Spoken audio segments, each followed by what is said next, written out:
নমস্কাৰ। আজি আমি ক্লাছ 9ৰ গণিতৰ চতুৰ্ভুজৰ ধাৰণাৰ বিষয়ে আলোচনা কৰিম। চতুৰ্ভুজ মানে আমি সকলোৱে বুজি পাওঁ, যদিও চতুৰ্ভুজৰ বিভিন্ন প্ৰকাৰ বা বিভিন্ন শ্ৰেণীৰ চতুৰ্ভুজৰ বিভিন্ন শ্ৰেণীবিভাগ বা চতুৰ্ভুজৰ বিভিন্ন শ্ৰেণীবিভাগৰ ধৰ্মসমূহ অকণমান খোকোজা লাগে। গতিকে চতুৰ্ভুজ বুলি ক'লে আমি প্ৰথমতে বুজিব লাগিব এখন সমতল য'ত চাৰিটা বাহু সংযোগ হৈ থাকে, মানে চাৰিটা বাহু লগ লাগি থাকিলেই চতুৰ্ভুজ হ'ব। আমাৰ চকুৰ আগৰ চতুৰ্ভুজ বিভিন্ন আকাৰ চতুৰ্ভুজ দেখা পাইছোঁ। যেনেকৈ আমাৰ আগৰ যিখন বৰ্ড আছে সেই বৰ্ডখনো চতুৰ্ভুজ আকৃতি, টেবুল এখনৰ উপৰিভাগ এটা চতুৰ্ভুজ আকৃতি, কিতাপ এখনৰ বেটুপাত এটা চতুৰ্ভুজ আকৃতি, তেনেকুৱা। এতিয়া চতুৰ্ভুজ বুলি ক'লে চাৰিটা বাহু থাকে। ইয়াত যিমানকেইটা আছে চিত্ৰ গোটেইকেইটাই হৈছে চতুৰ্ভুজ। গোটেইকেইটাতে চাৰিটা বাহু আছে, কিন্তু দেখিবলৈ অকণমান বেলেগ বেলেগ। গতিকে কি বেলেগ বেলেগ, প্ৰথমতে আমি চাওঁ ইয়াৰ ধৰ্ম কিছুমান। যেনে এতিয়া 1 নম্বৰ যিটো চতুৰ্ভুজ আঁকিছোঁ, 1 নম্বৰ আমি বাহুকেইটাৰ কোনো সাদৃশ্য নাই। অৰ্থাৎ এবি বাহু, বিচি বাহু, চিডি বাহু, ডিএ বাহু, কোনো এটা বাহু কাৰো সমান্তৰাল নহয়, কাৰো সমান নহয়। এবি বাহুটো বিচিৰ সমান নহয়, বা চিডিৰো সমান নহয়, ডিএৰো সমান নহয়, বা কোনো এটা বাহুৱে ইয়াৰ সমান্তৰাল নহয়। অৰ্থাৎ ইয়াৰ নাম কেৱল ইয়াৰ চতুৰ্ভুজেই হ'ল। ইয়াক কেৱল আমি চতুৰ্ভুজ বুলি নাম কৰিব পাৰিম। তাৰ বাহিৰে ইয়াক আৰু কোনো বেলেগ শ্ৰেণীবিভাগ কৰিব নোৱাৰোঁ। কিন্তু যদি আমি 2 নম্বৰ চিত্ৰটো চাওঁ, এইটো এটা চতুৰ্ভুজ হয়, ইয়াত চাৰিটা বাহু আছে। গতিকে ইয়াত আমি যদি চাওঁ তেতিয়াহ'লে দেখিম যে ইয়াৰ এইযোৰ বাহু অৰ্থাৎ GF, DE আৰু GF বাহুযোৰ সমান্তৰাল, সমান অন্তৰত আছে।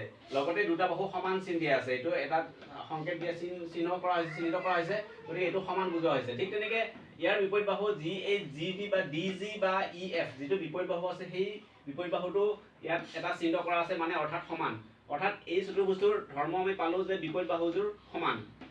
লগতে বাহুকেইটা সমান দূৰত আছে। আমি যদি এনেকৈ জুখি চাওঁ, দুই মূৰটো সমান দূৰত আছে, যিটো আমি কি বুলি কোৱা হয়, সমান্তৰাল বুলি কোৱা হয়। ঠিক তেনেকৈ এই দুটা আমি জুখিলেও সমান পাম, সমান্তৰাল হিচাপত আছে। অৰ্থাৎ এই চতুৰ্ভুজটোৰ বিপৰীত বাহু সমান আৰু সমান্তৰাল। ঠিক তেনেকৈ আমি বিপৰীত কোণবোৰ যদি জুখি চাওঁ তেতিয়াহ'লে বিপৰীত কোণবোৰো সমান পাম। অৰ্থাৎ যি চতুৰ্ভুজৰ বিপৰীত বাহু সমান আৰু সমান্তৰাল হয়, লগতে বিপৰীত কোণবোৰ সমান হয়, তেতিয়াহ'লে সেই চতুৰ্ভুজৰ এটা প্ৰকাৰ নাম হৈছে সামান্তৰিক। অৰ্থাৎ এইটোক আমি কি বুলি ক'ব পাৰোঁ, সামান্তৰিক বুলি ক'ব পাৰোঁ। সামান্তৰিক। এইটো সামান্তৰিক নহয়, কাৰণ ইয়াৰ বিপৰীত বাহু সমান নহয়, বিপৰীত বাহু সমান্তৰাল নহয়, বিপৰীত কোণবোৰ সমান নহয়। গতিকে সামান্তৰিক হ'বৰ কাৰণে বিপৰীত বাহু সমান আৰু সমান্তৰাল হ'ব লাগিব। অৰ্থাৎ ই এটা চতুৰ্ভুজ বুলি ক'লোঁ, লগতে ইয়াক এটা সামান্তৰিক বুলি ক'লোঁ। তেতিয়া আমি 3 নম্বৰ চিত্ৰলৈ যাওঁ। 3 নম্বৰ চিত্ৰটো ঠিক তেনেকৈ আমি আগৰ দৰে পাইছোঁ যে বিপৰীত বাহু সমান আৰু সমান্তৰাল, অৰ্থাৎ সামান্তৰিকৰ ধৰ্মটো আছে ইয়াত। বিপৰীত বাহু সমান আৰু সমান্তৰালটো সামান্তৰিকৰ ধৰ্ম আছে। ঠিক তেনেকৈ ইয়াৰ প্ৰতিটো কোণে 90 ডিগ্ৰী হিচাপত আছে। ইয়াত 90 ডিগ্ৰী আছে। গতিকে এইটো এটা আমি ধৰ্ম পালোঁ। এই চিত্ৰটোৰ প্ৰতিটো কোণ 90 ডিগ্ৰী, লগতে ইয়াৰ বিপৰীত কোণবিলাকো সমান হ'ব 90 হ'লে। অৰ্থাৎ ইয়াতে সামান্তৰিকৰ ধৰ্ম যিহেতু আছে, বিপৰীত বাহু সমান, লগতে সমান্তৰাল আৰু বিপৰীত কোণ সমান, গতিকে এইটো এটা সামান্তৰিকো হয়। কিন্তু প্ৰতিটো কোণ 90 ডিগ্ৰী হোৱাৰ কাৰণে আকৌ ই কি হ'ব, ইয়াক আমি কি ক'ব বুলি ক'ব পাৰোঁ, আয়ত বুলি ক'ব পাৰোঁ। ইয়াক ক'ব পাৰিম আয়ত। এইটো আয়ত নহয়, কিয় নহয়, কাৰণ ইয়াৰ প্ৰতিটো কোণ 90 ডিগ্ৰী নহয়। অৰ্থাৎ আমি আয়তৰ সংজ্ঞা দিব লাগিলে আমি সামান্তৰিকৰ উদাহৰণ দি ল'ব পাৰোঁ। যি সামান্তৰিকৰ প্ৰতিটো কোণ এক সমকোণ হয় বা প্ৰতিটো কোণ 90 ডিগ্ৰী হয়, সেইটো কোৱা হয় আয়ত। অৰ্থাৎ আয়ত এটা সামান্তৰিকো হয়, ই এটা চতুৰ্ভুজো হয়। এইটো এটা আয়ত হয়, লগতে ই এটা সামান্তৰিকো হয়, কাৰণ সামান্তৰিকৰ ধৰ্মকেইটা ইয়াত আছে। ঠিক তেনেকৈ ই এটা চতুৰ্ভুজো হয়, কাৰণ চতুৰ্ভুজৰ ধৰ্মটো, অৰ্থাৎ চাৰিটা বাহু ই সংযোগ হৈ আছে, এটা চতুৰ্ভুজো হয়। ঠিক তেনেকৈ 4 নম্বৰ চিত্ৰটো যদি চাওঁ, 4 নম্বৰ চিত্ৰত আমাৰ চাৰিটা বাহু আছে, চাৰিটা বাহু সমান বুলি চিহ্নিত কৰা আছে। লগতে এই কোণকেইটা আমি চিত্ৰৰ পৰা বুজিব পাৰোঁ যে এই কোণকেইটাও সমকোণ, অৰ্থাৎ 90 ডিগ্ৰী। এইটো চিহ্নিত কৰা হ'ল, প্ৰতিটো কোণ 90 ডিগ্ৰী। এইটোৰ লগত মিলিলে বিপৰীত বাহু সমান, চাৰিটা বাহু সমান হোৱা মানে বিপৰীত বাহু সমান হ'বই। লগতে প্ৰতিটো কোণ 90 ডিগ্ৰী হয়, গতিকে আয়তৰ ধৰ্মটো ইয়াত সোমাই আছে, গতিকে এইটো এটা আয়তো হ'ল। কিন্তু ইয়াৰ চাৰিটা বাহু সমান হয়, চাৰিটা বাহু সমান, লগতে প্ৰতিটো কোণ 90 ডিগ্ৰী হয়, গতিকে এইটোক আমি কি বুলি ক'ম, ইয়াক বৰ্গ বুলি ক'ম। ইয়াক কোৱা হ'ব বৰ্গ। অৰ্থাৎ এইটো এটা চতুৰ্ভুজ হয়, আমি চতুৰ্ভুজ বুলি ক'ব পাৰোঁ, চাৰিটা বাহু আছে, সংযোগ হৈ আছে। এইটো এটা সামান্তৰিক বুলি ক'ব পাৰোঁ, সামান্তৰিকৰ ধৰ্মকেইটাও আছে, বিপৰীত বাহু সমান, সমান্তৰাল, লগতে বিপৰীত কোণো সমান হয়। এইটোক আমি আয়ত বুলি ক'ব পাৰোঁ, কাৰণ আয়তৰ ধৰ্মটো হৈছে বিপৰীত বাহু সমান আৰু সমান্তৰাল, প্ৰতিটো কোণ 90 ডিগ্ৰী, গতিকে প্ৰতিটো কোণ 90 ডিগ্ৰী হয়। লগতে ই চাৰিটা বাহু সমান হোৱাৰ কাৰণে ই এটা বৰ্গ হ'ল। অৰ্থাৎ ইয়াৰ নাম কেইটা পালোঁ আমি, চতুৰ্ভুজ পালোঁ, আয়ত পালোঁ, সামান্তৰিক পালোঁ, আয়ত পালোঁ, বৰ্গ। ইয়াৰ নাম চাৰিটা। ইয়াক আমি চতুৰ্ভুজ ক'ব পাৰোঁ, সামান্তৰিক ক'ব পাৰোঁ, বৰ্গ ক'ব পাৰোঁ, আয়ত ক'ব পাৰোঁ। ঠিক তেনেকৈ আমি 5 নম্বৰ যদি চিত্ৰ চাওঁ তেতিয়াহ'লে ইয়াৰ লগত এটা সাদৃশ্য আছে, চাৰিটা বাহু সমান। কিন্তু ইয়াৰ পাৰ্থক্য, এই দুটাৰ পাৰ্থক্যটো হৈছে কি, ইয়াৰ প্ৰতিটো কোণ 90 ডিগ্ৰী হয়, ইয়াৰ প্ৰতিটো কোণ 90 ডিগ্ৰী নহয়। গতিকে চাৰিটা বাহু সমান হয়, হয়তো 90 ডিগ্ৰী নোহোৱাৰ কাৰণে ইয়াৰ নাম কি ক'ম আমি ৰম্বাস। এতিয়া এই ৰম্বাসটো আমি ইয়াৰ লগত তুলনা কৰোঁ, ইয়াৰ ধৰ্মকেইটা আছে নাই? ইয়াৰ ধৰ্মকেইটা আছে, কাৰণ সামান্তৰিকৰ বিপৰীত বাহু সমান আৰু সমান্তৰাল। ইয়াৰ বিপৰীত বাহু সমান আৰু সমান্তৰাল। বিপৰীত কোণ সমান, ইয়াৰ বিপৰীত কোণ সমান। চাৰিটা বাহু সমান, ইয়াৰ চাৰিটা বাহু সমান। গতিকে ইয়াক আমি কি ক'ব পাৰোঁ? চতুৰ্ভুজ ক'ব পাৰোঁ, সামান্তৰিক ক'ব পাৰোঁ, বৰ্গ ক'ব নোৱাৰোঁ। চাৰিটা বাহু সমান সমান হয়, সাদৃশ্য আছে, দুটাৰে চাৰিটা বাহু সমান হয়, কিন্তু ইয়াৰ প্ৰতিকোণ 90 ডিগ্ৰী নহয়। প্ৰতিকোণ 90 ডিগ্ৰী হ'লেহে আমি ইয়াক বৰ্গ বুলি ক'ব পাৰিলোহেঁতেন। গতিকে এইটো এটা ৰম্বাসেই হ'ব, কিন্তু ইয়াক আমি ৰম্বাস বুলি ক'ব পাৰোঁ, কাৰণ ৰম্বাসৰ চাৰিটা বাহু সমান হ'ব লাগে আৰু বিপৰীত বাহু সমান সমান্তৰাল হ'ব লাগে। গতিকে চাৰিটা বাহু সমান হ'লে সমান সমান্তৰাল হ'বই, গতিকে বৰ্গৰ চাৰিটা বাহু সমান ই এটা ৰম্বাসো হয়। গতিকে বৰ্গৰ নামটো আমি কি পালোঁ? বৰ্গ এটা চতুৰ্ভুজ হয়, বৰ্গ এটা সামান্তৰিক হয়, বৰ্গ এটা আয়ত হয়, বৰ্গ এটা ৰম্বাসো হয়। কিন্তু ৰম্বাসটো এটা চতুৰ্ভুজ হয়, এটা সামান্তৰিক হয় আৰু এটা ৰম্বাস হয়। ইয়াৰ নাম তিনিটাই পাম আমি, কেৱল ই ৰম্বাস।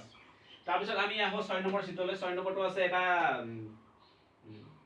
এযোৰ বাহু সমান্তৰাল লিখিছোঁ ইয়াতে, WV আৰু TU। TU WV সমান্তৰাল হিচাপত আছে, এযোৰ বাহুহে সমান্তৰাল আছে ইয়াত। ইয়াতে কিন্তু এইটোতো প্ৰতি বিপৰীত বাহু সমান্তৰাল, বিপৰীত বাহু সমান্তৰাল, বিপৰীত বাহু সমান্তৰাল, বিপৰীত বাহু সমান্তৰাল। কিন্তু ইয়াৰ কেৱল TU আৰু WV বাহুটোহে সমান্তৰাল, আৰু এই দুটা সমান হ'ব বা নহ'ব পাৰে সমান্তৰাল হিচাপত। গতিকে যি চতুৰ্ভুজৰ এযোৰ বাহু সমান্তৰাল হয় সেইটো কোৱা হ'ব ট্ৰেপিজিয়াম।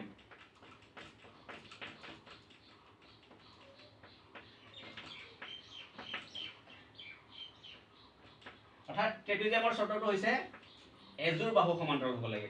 এতিয়া ইয়াততো দুযোৰ বাহু সমান্তৰাল হৈ আছে, এযোৰ বাহু সমান্তৰাল হৈ ট্ৰেপিজিয়াম। গতিকে এযোৰ বাহু সমান্তৰাল বুলি ক'লে আমি ইয়াত এযোৰ অতি কমেও এযোৰ আছেই। গতিকে ট্ৰেপিজিয়াম কি ক'ব পাৰোঁ আমি? সামান্তৰিকটোকো আমি ট্ৰেপিজিয়াম বুলি ক'ব পাৰোঁ, যিটো ট্ৰেপিজিয়ামৰ ধৰ্ম। মানে এযোৰ বাহু সমান্তৰাল হ'লেই ট্ৰেপিজিয়াম হয়। ইয়াত দুযোৰ বাহু সমান্তৰাল আছে, অন্ততঃ এযোৰ বাহু সমান্তৰাল হ'লে ট্ৰেপিজিয়াম যিটো হয়, সেইকাৰণে এইটো এটা ট্ৰেপিজিয়াম হ'ব পাৰে।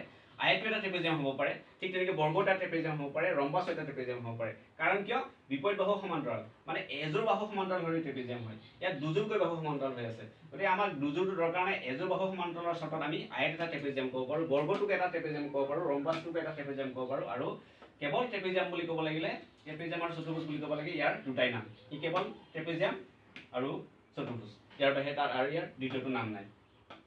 চতুৰ্ভুজ, ট্ৰেপিজিয়াম। তাৰপিছত আমি 7 নম্বৰ চিত্ৰলৈ যাওঁ। 7 নম্বৰ চিত্ৰত